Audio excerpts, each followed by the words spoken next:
1 year Ga- na. Alam ko January, 1 year. Taga saan ka, te? Batangas.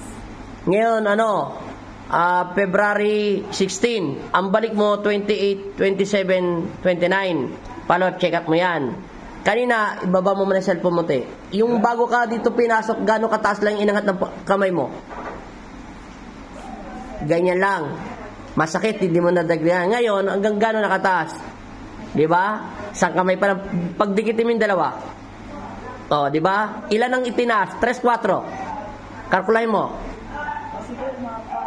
4, no? Masaya ka na.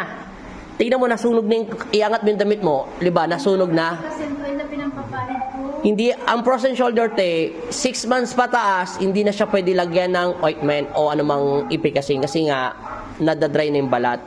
Frozen na siya, ligaments mo. Pero pag 5 months pababa, makukuha pa siya sa ilot.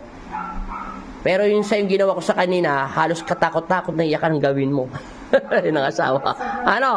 Masaya na. At tingnan mo, kabay na kasama ko kaya, angat mo mag-isa lang.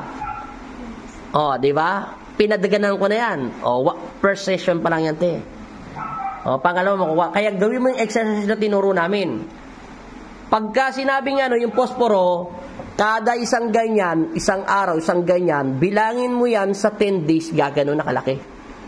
Hanggang umabot pa ng 10 days, ganyan nakataas, di, konti na lang iangat ko. Wala ka hirap-hirap, di ka naman sisigaw sa sakit. Bakit ka ng frozen shoulder, te? At least, happy ka na. Taga saan kayo, kuya? Taga sa Batangas? Sa Batangas City. Oh. Pero Pangasinan Okay, shout out, bye-bye. Ingat sa pagbiyahe. Salamat po. Sa second session, bye-bye. Kuya, ikaw kuya, masarap na kamay mo? Wala na, angat. Mga 28 na lang. Bahala na kayo, basta Bye-bye, te. Thank you so much. Yes, thank you.